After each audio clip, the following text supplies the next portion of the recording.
Everyone. Today we are excited to introduce Maria Picone and Chris DeFelice from Trend Community.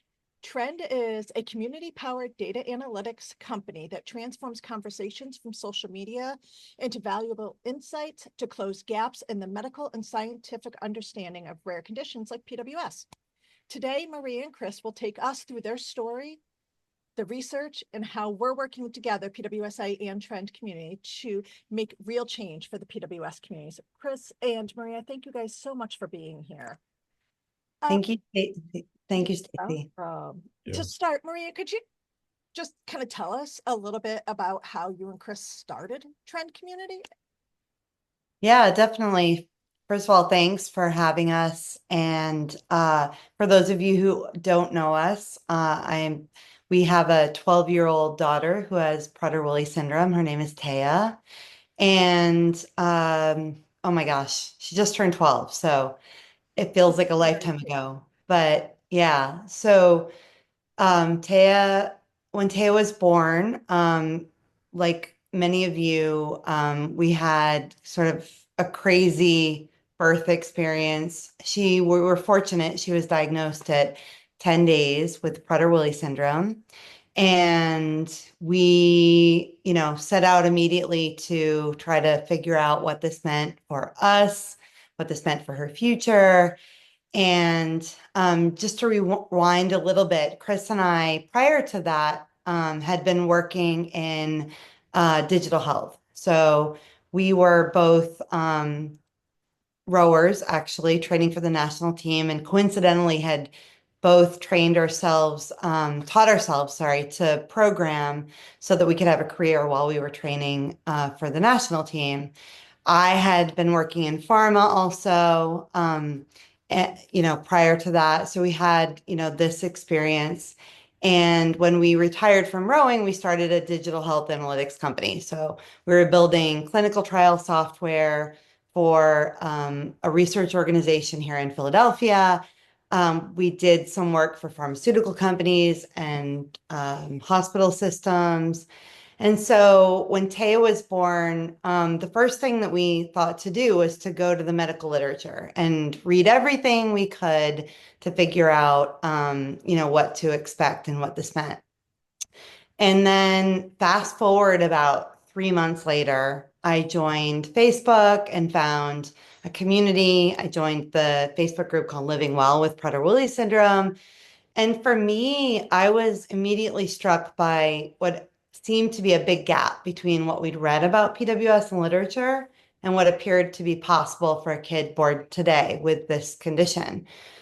And so I'll bounce it over to Chris a little bit to tell you a little more about what we've been doing prior to having Taya, because we had some unique skills that helped us to try to,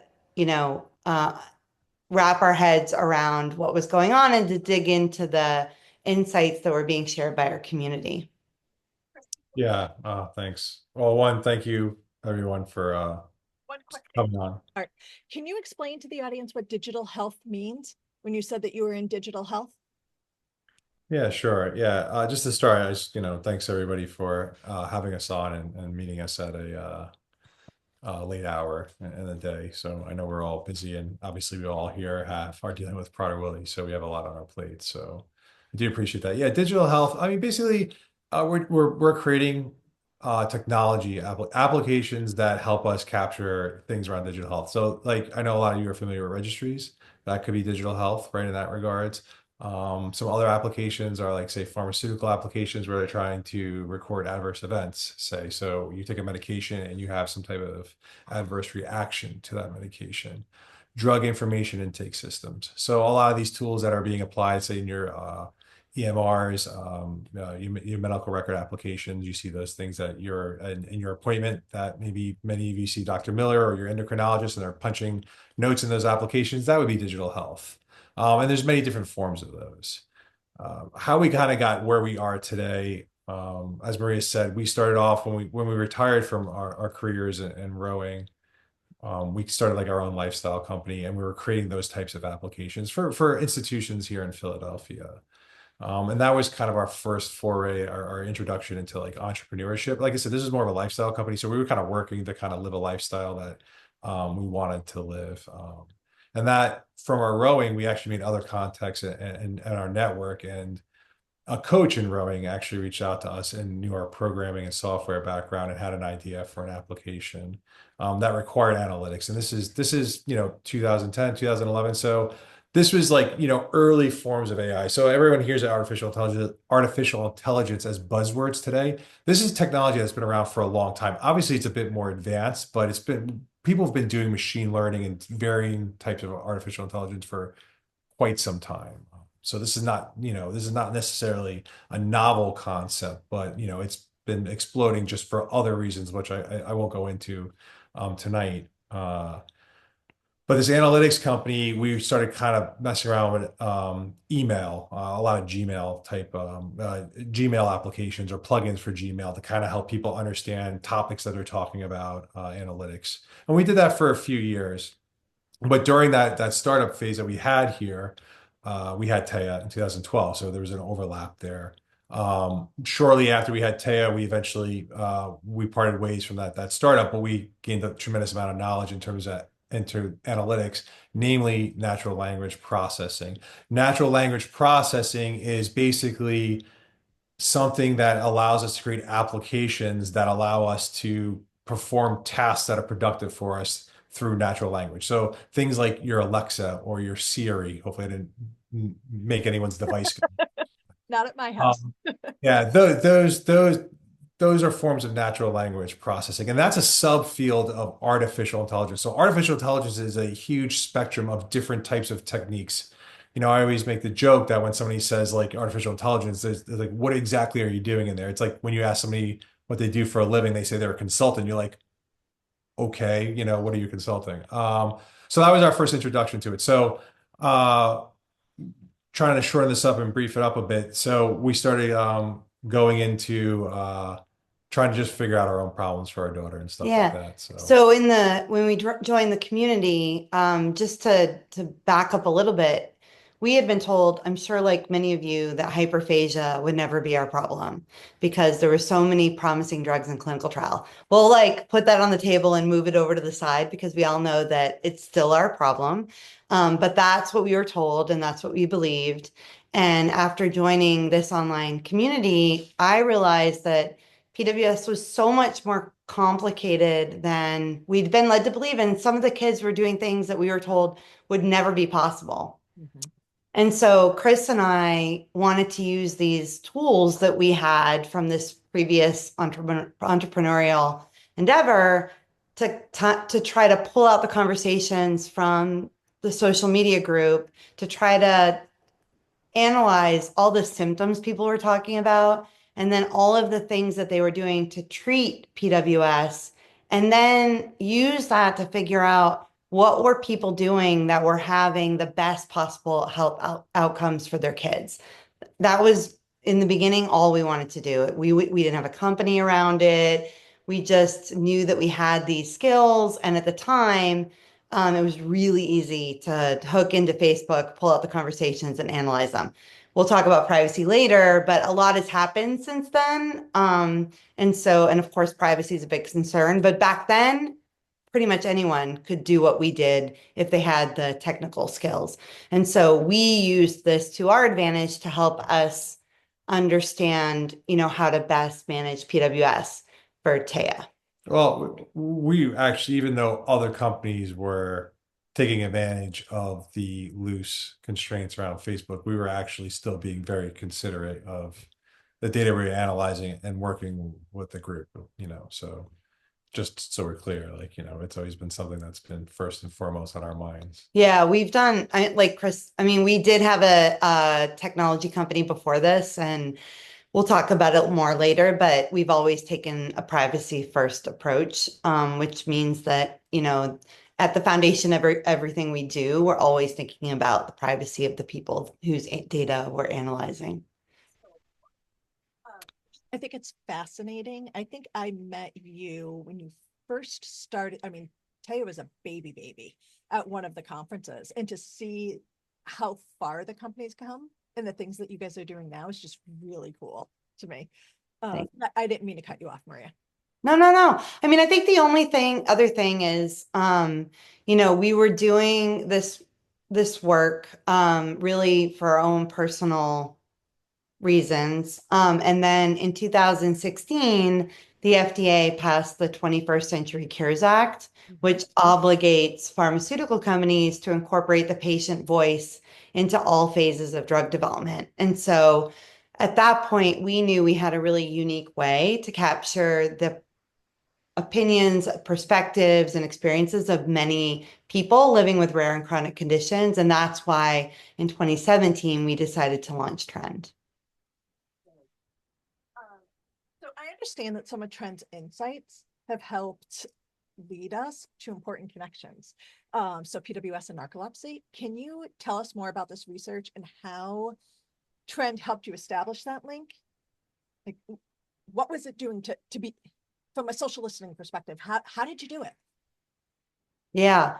So I think first of all, we all in this group know that as parents, as patients, we have hunches all the time, and we sort of, we're on the front lines, and we see things, and it's hard to know, is it just something that my kid with PWS is experiencing, or is it, something that other people in the community are also experiencing? And in the early days, once we started using this approach, Laura Pullen, who many of you might know, she's an amazing mom, and an incredible immunologist. Her son was experiencing these very severe sleep attacks. And, he was being rushed to the ER every day. It was very profound and sudden. And she started to try to understand what was happening to him. And at the same time, we started to explore the conversations from the social media groups. And interestingly, when we analyzed the social media groups at the time, one of the things that bubbled up really high in the conversations was sleep issues. So we all know that hyperphagia and obesity are the top things. And so it's interesting, right, that something like sleep would come up so high. And that's really to, how we approach any project is it's listening first. So don't presume to know. We just, as met with some adults with PWS, and one of the things that they said is that they're not all the same, and that they don't want to be treated like they're all the same. And so that's sort of what we believe at Trend, is that you don't ever want to presume to know what defines a community. And so we listen. And when sleep bubbled up really high in the conversations, it just meant like there's something there that we could explore. And since our community was so focused on hyperphagia and obesity, we thought that was something that maybe we could tackle, and that we could, maybe there would be a clue in there about how to improve Taya's quality of life. And so we actually ended up partnering with Dr. Ivana and Dr. Glaze at Texas Children's Hospital. Today we call this approach a real world evidence accelerator. Back then we didn't have a name for it. I don't even think we had a company yet. I think it was 2016. And we went to them with this conversation data, and we asked them to help us understand like what's happening here. And as we started to tease things out, and Laura was on this journey with her son, we started to connect the dots and realize that many of our kids are experiencing symptoms of narcolepsy and cataplexy. Cataplexy is a sudden loss of muscle tone. And in the conversations, a lot of parents thought their kids were faking sleep, right? And so we started to look for other clues. It was like micro sleeps while eating, head bobbing, sudden loss of balance, lots of things that, all together might indicate that the kids were experiencing narcolepsy. And so we did a lot of other things once can you hear me, Stacy? Yes. Okay, sorry, I didn't know if you froze. So we did a lot of other things like, surveys off the back of that and, other methods to then really validate that what was happening within our community. But those early insights from this approach really that's what sparked this whole, research around narcolepsy and PWS. So prior to that, going back to when you said you guys did the deep dive into the published articles and the research that was out there when Taya was born, was sleep noted in any of those things? No, not that I recall. I think sleep Like, is in the literature, but yeah, not. Not Yeah. things that like we that was popping up for us. Remember, this is us doing our own lip review, so I don't want to speak for everybody else that might have found something else. That's The fair. things that were coming up were the hyperphagia, right? Those are the big that was the big symptom, and that was also the big one that our neonatologists shared with us when we got the diagnosis. So yeah, those are the type of things that were popping up for us, and and those are the things where that and just kind of like the body shape, right? Yeah. Just sort of like the particular body shapes that were coming up. So, those are the things that we were kind of worrying about. And, family asking, we'd be talking about like, this insatiable appetite and, the typical things. I think we saw a couple of talk shows where Dr. Miller's on and they have the kid, a child that's, really seeking food and stuff. So those are the things that were popping up a lot. Like I said, like it started coming up on our radar where I said Lara started having this kind of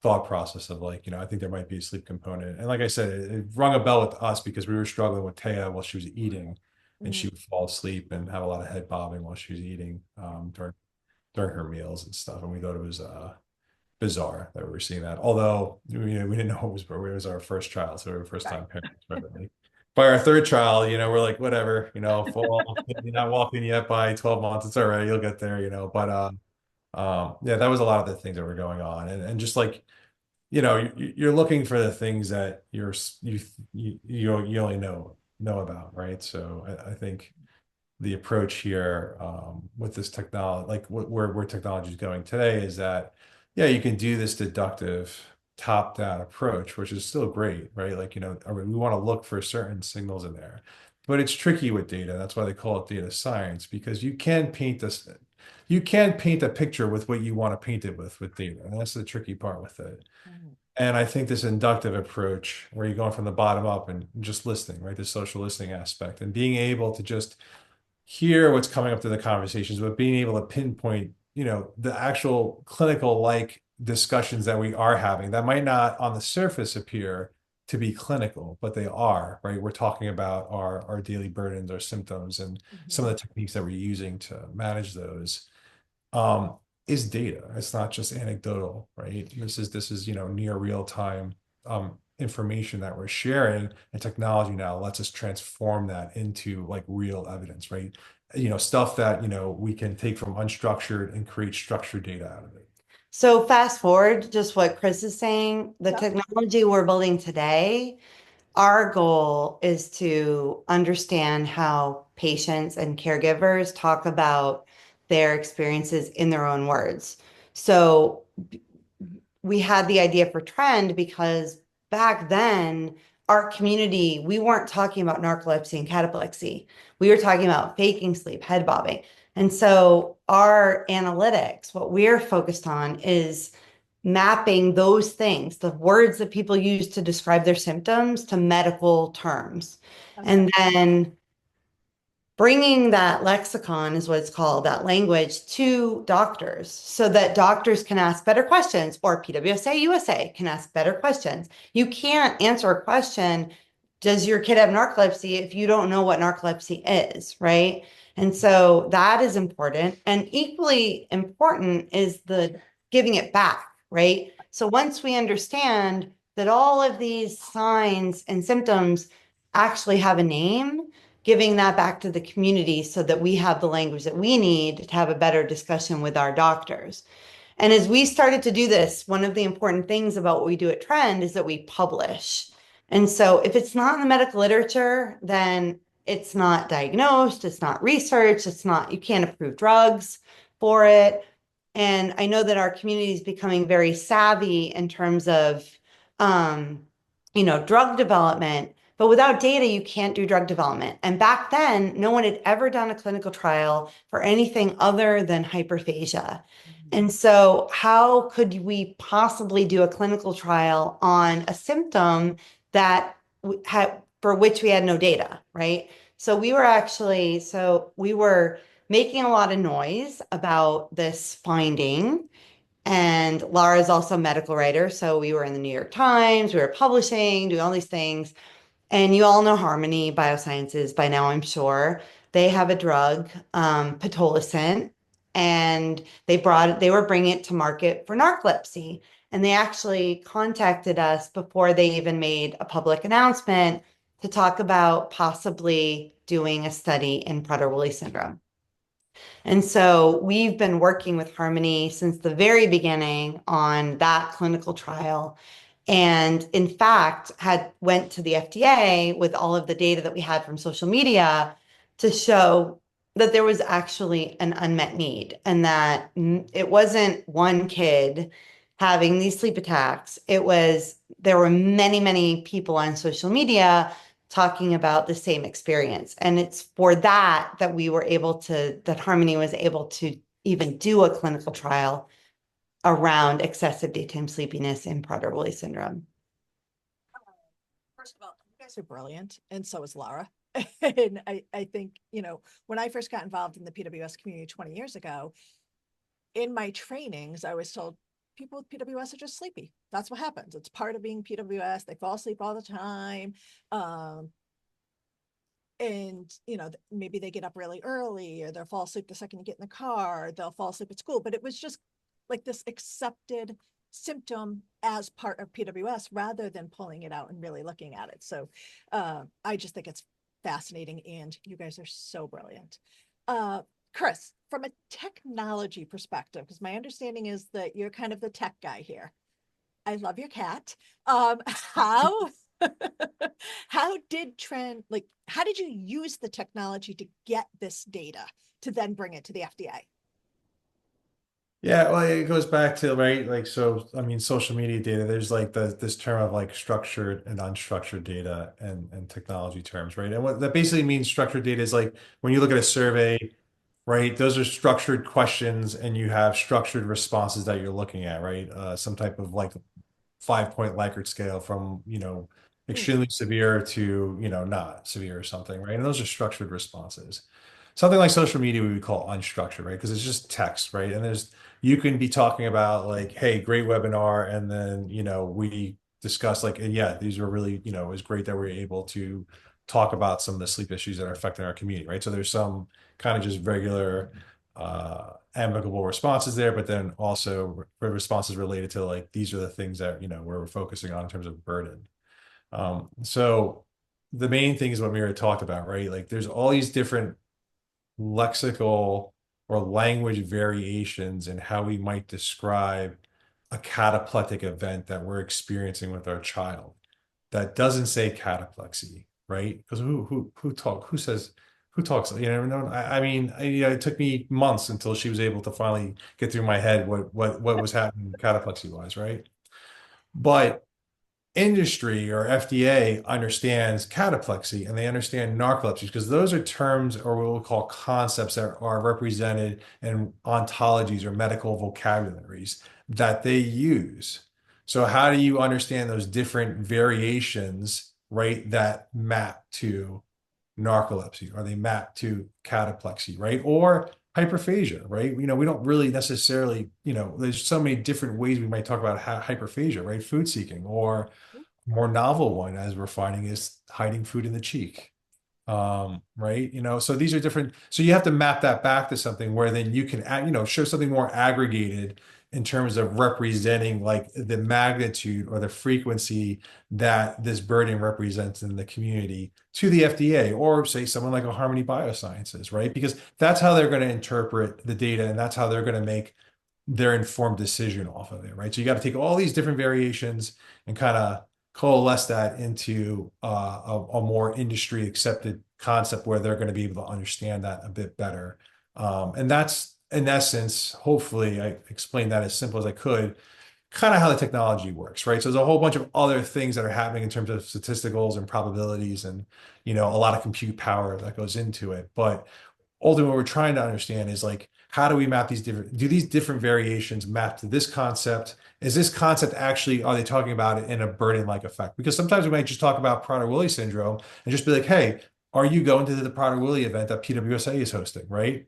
And that doesn't necessarily, we mentioned Prader-Willi, but mentioning Prader-Willi doesn't really map to a burden or a management or, you know, at a high level, right? So we want to differentiate between them. So that's ultimately how we do it, and like how we distill this information to the many stakeholders. And the many stakeholders are not just FDA or industry, but it's also community. Mhm. So you're the genius behind the scenes. Actually, no, the real geniuses are actually like all my engineers and data scientists, but That's they make us look smart. But they always say, right, in business, you want to surround yourself with smart people, right? So, 100%. so All right. So very now, fortunate to have a good team. sorry about that. Let's shift to our exciting partnership. So Trend and PWSA USA have partnered on an online community called PWS Connect, and it's hosted on the Discord platform. Maria, can you tell us how and why we went to Discord? Yeah, so I see some questions coming in through the chat, and we'll start to talk about, you know, the ethics and privacy a little bit more. So I mentioned previously that we've always taken a privacy first approach.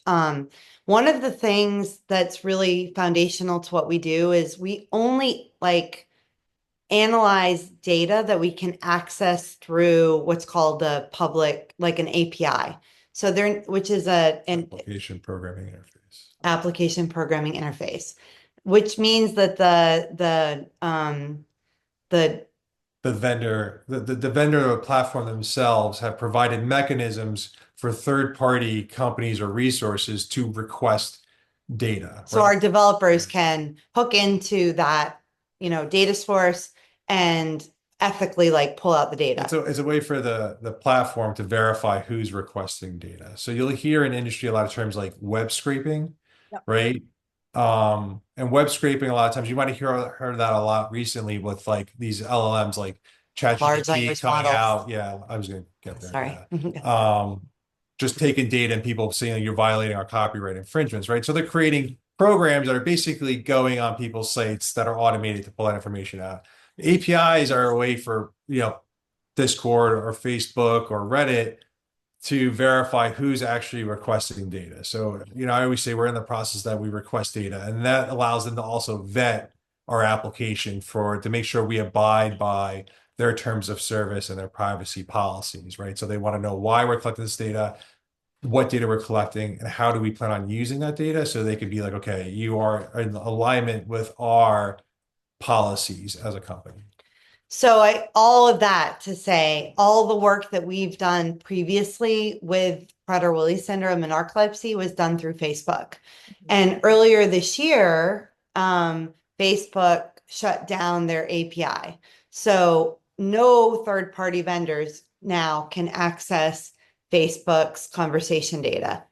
Previously, we were able to, with permission from the administrators of the group, access the anonymized conversation. So everything's anonymous. We never pulled personally identifiable information.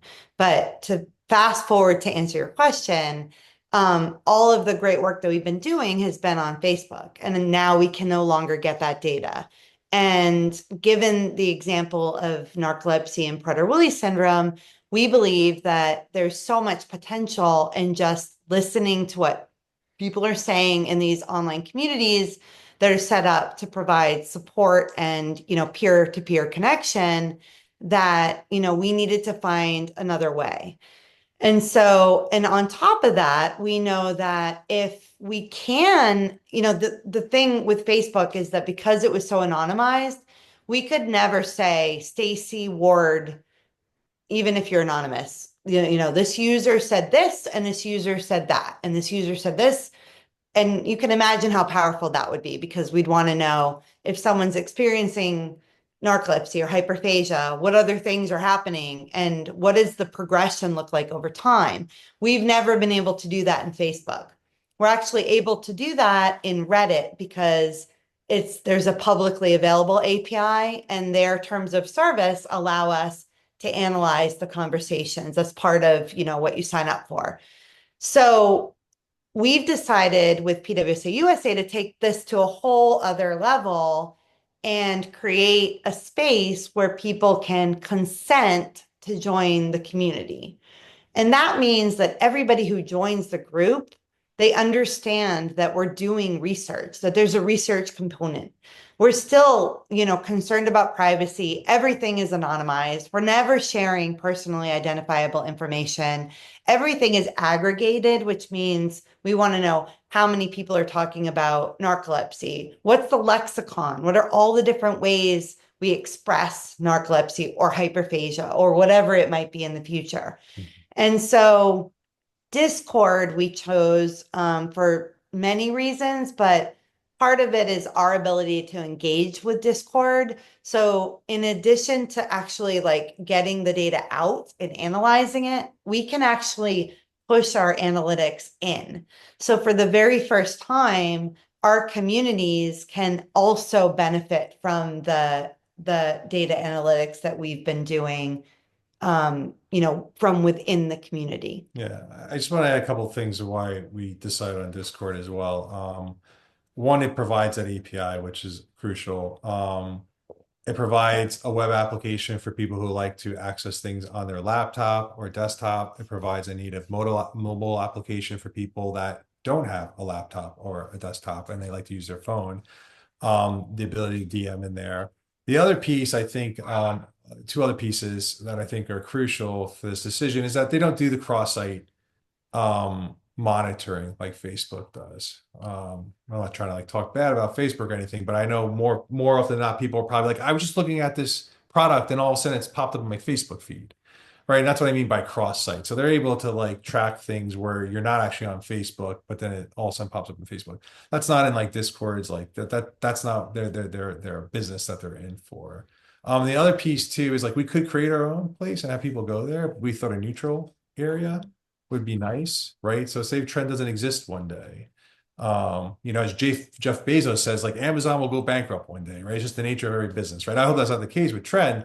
But what if we're not around, right? There is a spot here, and our personal platform, if we did this in some, place that we created and had, then that all goes down with it. And I think we've seen over the last year, there's been a few registry platforms that have gone down, and now everybody was frantically trying to figure out, some people lost their data, and other people are frantically trying to figure out where to put their or move their data. And they're like, well, I can have somewhere to put it, but how do I move it, right? So we didn't want it somewhere where the community would be able to live on, say, if Trend wasn't here. So those are some of the big components there. So we decided on a neutral area, and we thought Discord was at least a good first step in that area, with the other aspects that it provides for all of us.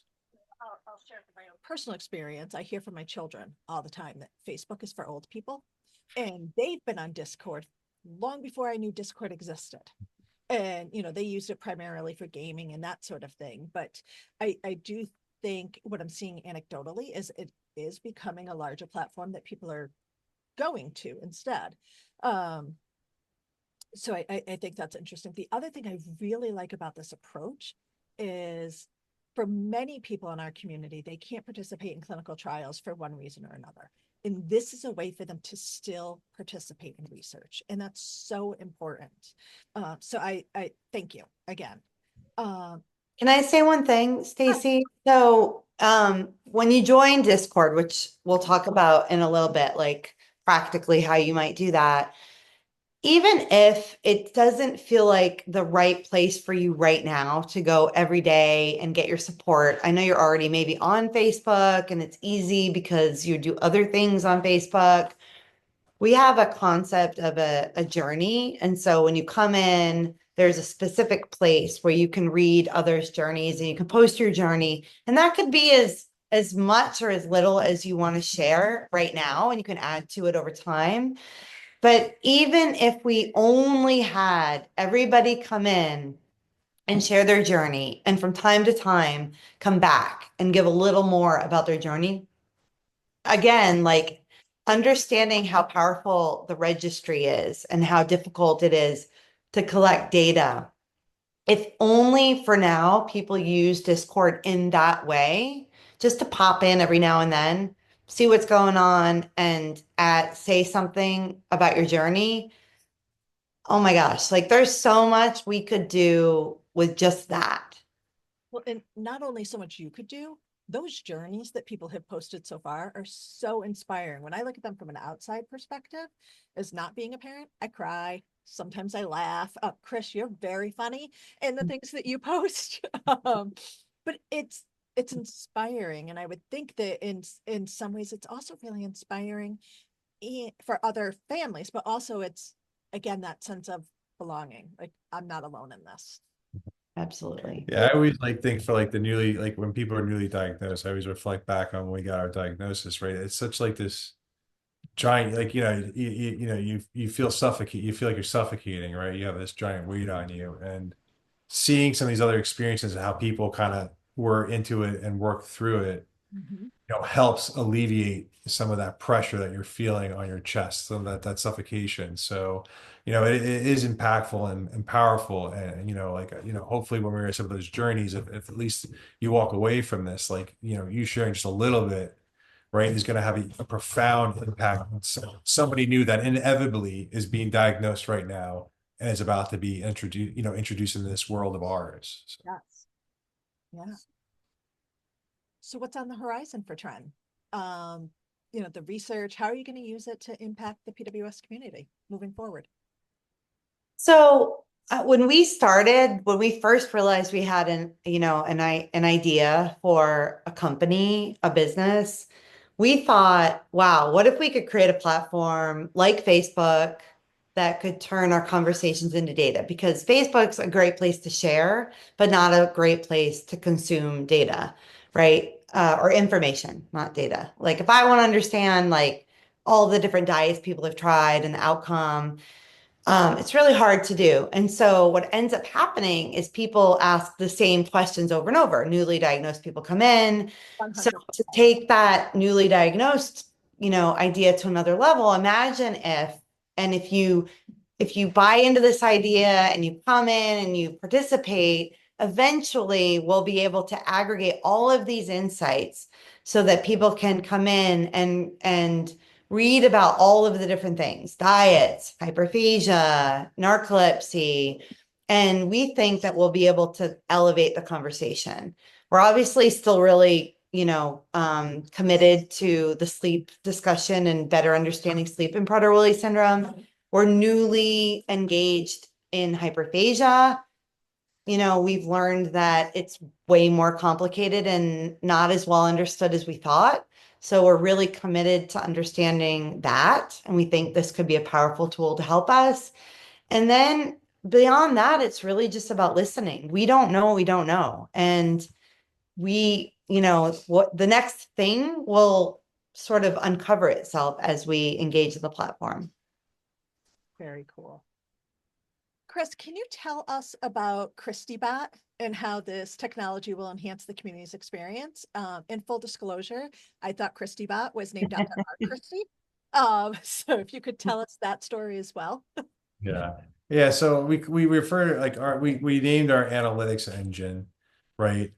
So basically the natural language processing engine that gives us the insights, Christy. Actually, it was our employees, our staff that came up with the name.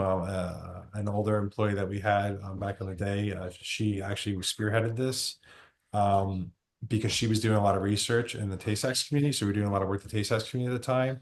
And there was a daughter in there that I guess defied a lot of the odds. So Tay-Sachs, unfortunately, children, it's a young mortality rate. So they pass away at a very young age. She kind of surpassed those odds and passed away at 9, but that was much longer that was expected than a typical Tay-Sachs diagnosed child.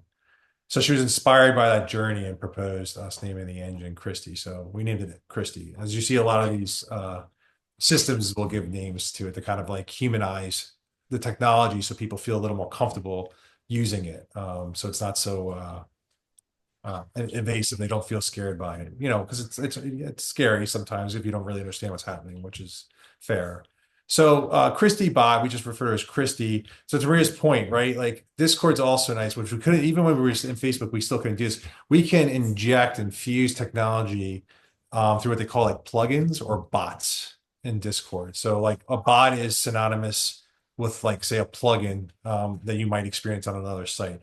But that's essentially allowing us to inject technology, and we can through that inject data into that. So we created this bot called Christy in the space, to Maria's point. So as we talk and we share our experiences, and we inevitably help each other, troubleshoot what we're going through, right? We're analyzing that data and aggregating it. So now you can ask. Go. Sorry, Keep I going. don't know if we're having an episode in the background. Totally fine. You can ask Chrissy questions like, hey, how much are we talking about sleep? How much am I talking about sleep? I can't ask Christy how much Stacy's talking about sleep. She won't answer that, but she'll answer aggregated group data or personal data about, what I've been discussing. So to Maria's point, right? We ask a lot of the same questions, right? And that's just how it's going to be, right? That's completely normal, right? Somebody newly got diagnosed, they're going to ask. I research a lot of hyperphagia. Can somebody tell me is there a drug on the market for hyperphagia, right? So you can ask Christy these questions, or our hope is over time, right? She's very much in what we call like an alpha stage. So as you go through product development, these different versions. She's very much in her infancy in terms of this approach, but. And what you see, like kind of how you talk to ChatGPT, if people are familiar with ChatGPT, how you just ask a natural language question in your language, and ChatGPT will respond back with a natural language response that you're accustomed to. That's how you interact with Christy. So if I wanted to mention you, Stacy, in the Discord, hey, Stacy, how are you? You can just Christy, ask your question. Like I said, she's still very much in infancy, so it's an active development that we're on. But the more people that come in here, the more people that talk use of space also will help inform the product development of Christy, especially through feedback and just seeing some of the prompts that we're asking her, and seeing what she's responding with and what she's not capable of responding with, right? Because we might not have that in there yet, but that'll be informative, because if people are asking a lot of the same type of questions that we can't handle, then okay, maybe we need to start thinking about having her handle those questions. That's great. If you guys are comfortable and still have enough time, I'd love to open it up for questions. Oh yeah, absolutely. If you don't mind little Yes. interruptions. We might have a child come in and yell at us, Okay. but- I've been there. We'll mute if we have to scream. It's fine. So the first question was, how does Trend decide which findings are worth sharing with the doctors and the researchers? And is there a specific aha moment when you know something is helpful? So I talked about this real world evidence accelerator approach. So in full disclosure, I think it's important to understand our business model. We work mostly with pharmaceutical companies as our clients. And so they subscribe to our insights, which again are very high level. Are people talking about narcolepsy? Are people talking about pain? And then what are they saying about narcolepsy and pain? So companies like Soleno and Harmony Biosciences and Cadia are all working with us. As part of that subscription, we reinvest a portion always back into the things that are important to the community. So we call them, these are initiatives. We're always running community driven initiatives.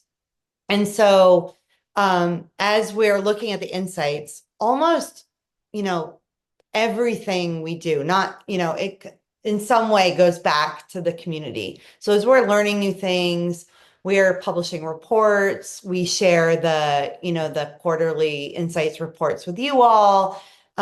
We're publishing things, and whenever something, it's sort of like a multi-stakeholder approach.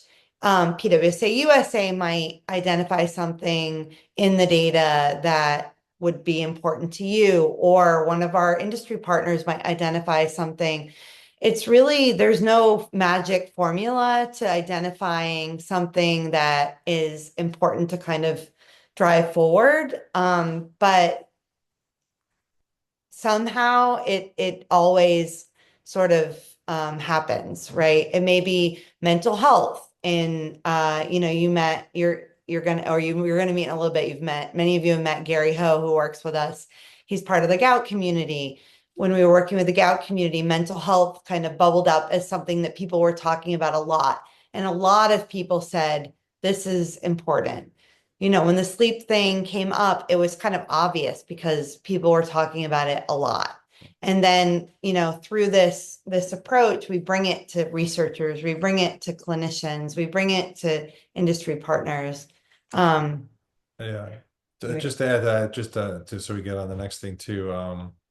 I think the big piece here is that people think like this technology is replacing. It requires humans. It requires humans to kind of develop it, right? But it also requires humans to kind of gather around and look at the insights and understand, like, okay, what are we looking at? And I think to kind of be like, okay, what's an aha moment? A lot of times where we share an analysis, say we share an analysis in this meeting here, in this forum that we're having, we'll be like, yeah, that this makes sense. We talk about this a lot. This, something else could be like, oh, I wasn't expecting that. And that sometimes could lead into that aha moment, right? What is the thing that we expected all this, right? And a lot of times we'll get that, right? It's like some people who are kind of maybe on the fence about this approach, right? And they're kind of like, maybe it might be a naysayer because they just don't understand it, right? And that's fair, right?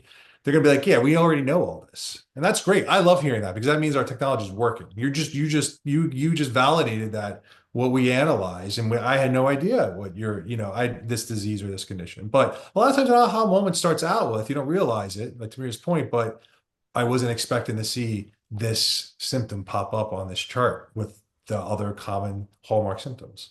So that's kind of like the leading instance sometimes. So there is a question asking if you guys use any information from the PATH study. Oh, we haven't. Yeah, but we do in many cases with other communities. We've combined data from social listening with other research initiatives, registries, whatever it might be. And the insights from Trend can either inform those things, like suggest that we should add some questions to the PATH study, for example, or if there's a finding in that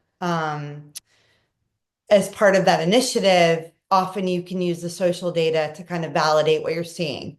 So, I'm trying to think of an example, but if you're doing a research project and you have a small number of participants, and you find something interesting, you can then go back to the social data from the community to see if people were also talking about that thing online. And it's just a way to kind of bolster the research that's happening. So we haven't, but it's certainly something that we could do. Yeah, especially now that the PATH study is done and that they're going to be doing some publications of that. Absolutely. Helpful.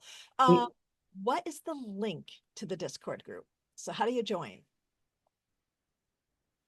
So I think we have the link in the document that Gary shared. Can we share screen, and should we play the video? I do have the video that I can show, but I have it from the Google Drive, I think. So let me just look at the most recent document. Yeah, it's Google Drive. Flying the plane while we built it, right? So Gary will be able to do that live, but if you guys are comfortable, I can share the video. Just one other question that came up though was, what was the upside of the opportunities in the near term? And you guys did talk about this a little bit already, but is there any last things that you would want to share around that? Upside in the near term in terms of participating in the group? Do you think, is that the question? So the downside, if I can start with the downside to a new thing, is that it takes time to generate data. And that's why we need people to join and at least share their journeys. However, as we have people joining the group, it gives us an opportunity to tap into that group for certain things. So recently, for example, we've been doing some work in hyperphagia. We've been able to analyze the old data that we've, collected together through Facebook, but then, and some of the information from the Discord group shared in the journeys. But then, because the Discord group is so young, we fielded a survey, right? And we asked people to participate in a survey. That survey already has over 100 responses. And so in the near term, we can, we can come to the community with specific questions to start to fill in those gaps in the literature, if there is a need. That's great. I'm going to share the video so that we can show people how to get involved. My name is Gary Ho. I am the Senior Community Director for Trend Community. And today I would like to help walk you through the process of joining PWS Connect on Discord. It's as easy as 1, 2, 3. 3 simple steps.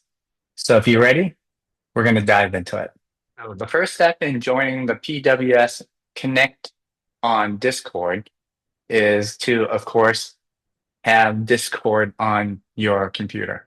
You'll want to open up a browser, type in www.discord.com, and you'll hit enter. Once you do that, it's going to bring you to this screen right here. This is the Discord website. For those that already have a profile on Discord, congratulations, you're done. For those that do not have a profile already, you'll need to register. Click on login right up here at the top right, and you're going to scroll your mouse right down here where it says register. Click there, and you're going to proceed to enter in your information. And step 1 is complete. It's that simple. Step number 2.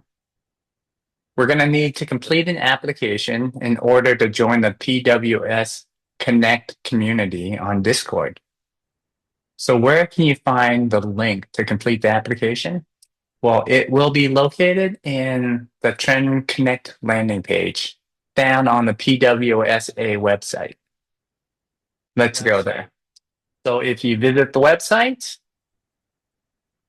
you're going to click on menu, and the link will be found under the family support section. So what does this page look like?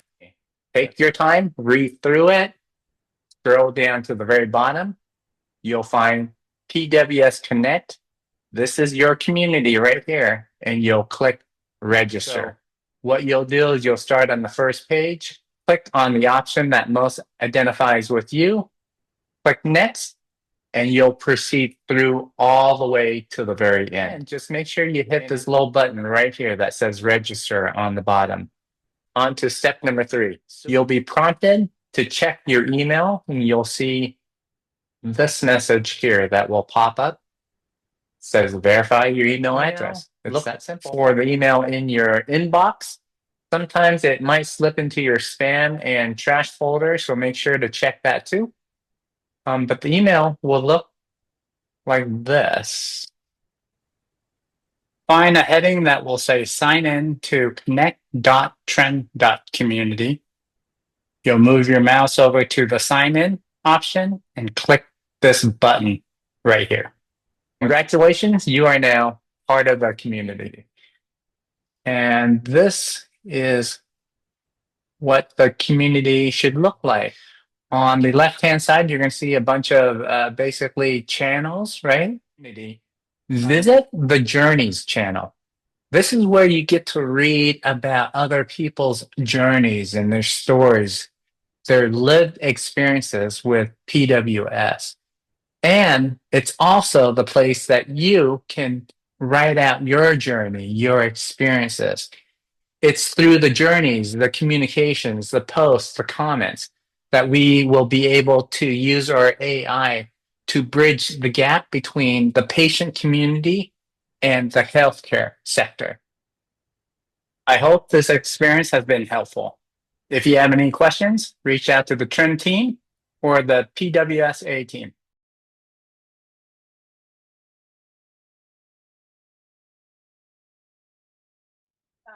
Gary's on in the background. So Gary, thank you for putting that video together. It was really helpful. If there's any other questions, let me just take a look here. I So see a question about getting involved in advocacy. yes, I'll take that. So, you know, both are really important. Having the data to amplify all of the voices in our community, but then to hear individual personal stories are also really important. You know, this community knows a lot of people are going to the FDA telling their stories. It's really important to hear from individuals, and we always love to incorporate individual stories in the things that we do at Trend. So definitely, if you're interested in getting involved in advocacy, please reach out. We've done some cool things, like we did a project at a rheumatology conference last year at an art museum. We held a social event with one of our pharmaceutical partners at an art museum, and we had patients standing at we had our easel set up where they had shared their stories, and people would kind of go around the art museum and listen to the different stories that people had to share.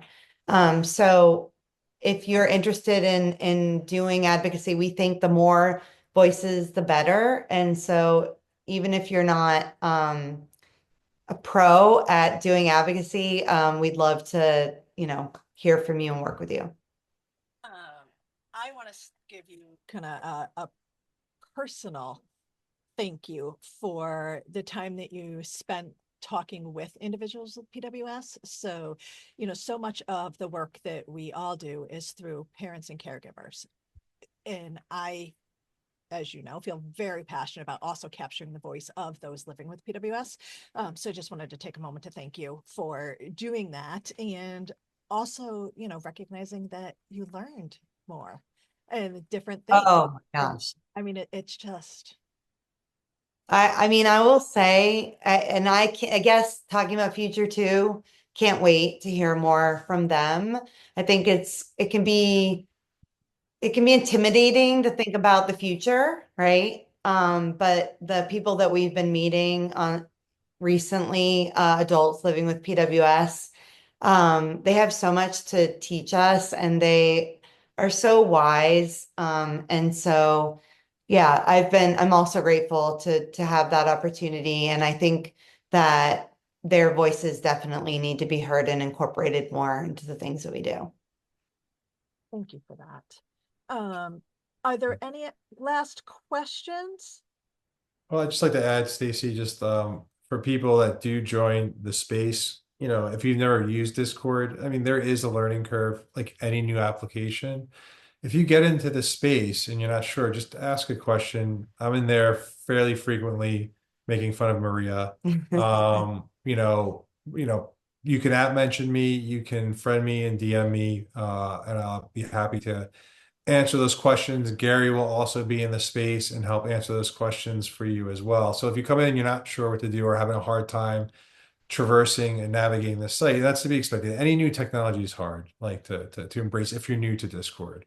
But I think like once you get in there, you'll see like it fairly becomes intuitive over time. You just got to use it a couple of times. But please don't hesitate to ask those questions. Like, it's, because we can't answer them if you don't ask them. So.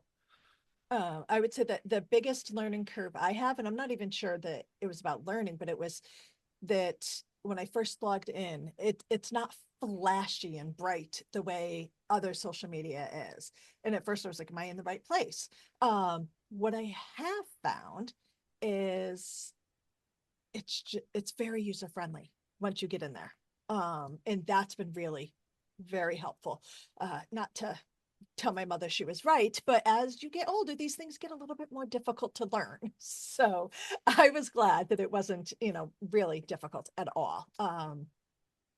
But I want to thank both of you guys for being here with us, sharing this information, for continuing to partner with PWSA, for thinking outside of the box to move the PWS community forward. I encourage everybody who is attending or watching the recording later to check it out. And like Maria mentioned, just put in your journey if that's the only thing you do. So in addition to Maria and Chris and Gary being able to help, once you're there, Christy is very quickly becoming our PWSA expert in Discord. So you can reach out to her as well. She also gets picked on a little bit in there. So, come just to check that out if you'd like. Family. But Yeah. let's get more people in there and have some really great conversations. Also, I just want to say, we covered a lot of things. If you still have questions, please reach out, connect with me or Chris or Christy or you, and we're happy to have a conversation offline. We really do want this to be a safe space for everyone. The purpose is to do research for good, and it's really important that everybody, believes in this, and part of that is if you have questions, we're happy to answer them. Yeah, and it's not meant to be a trend space. It's like our space, I hope people also remember at the end of the day, right? Like as Maria shared, we're also parents, right? We have a daughter with PWS, and it's meant to be a space for our community. So I hope people don't think of it as like this is a trend geared, run space like that. So please, I hope you keep that in mind as we end this talk. So Thank you guys so much. Lots of little comments just about this is all fantastic and thanking you. So the attendees are appreciating this as well. How can people reach you? Our emails, mine's Maria@trend.community, Chris@trend.community. you can reach me in Discord. Yeah, go to. Sir, I like it. Maria@trend.community. Super easy to remember. All right. Well, thank you guys so much, and good night to everyone. All right. Good night. for Thank having you. us. Night. All right.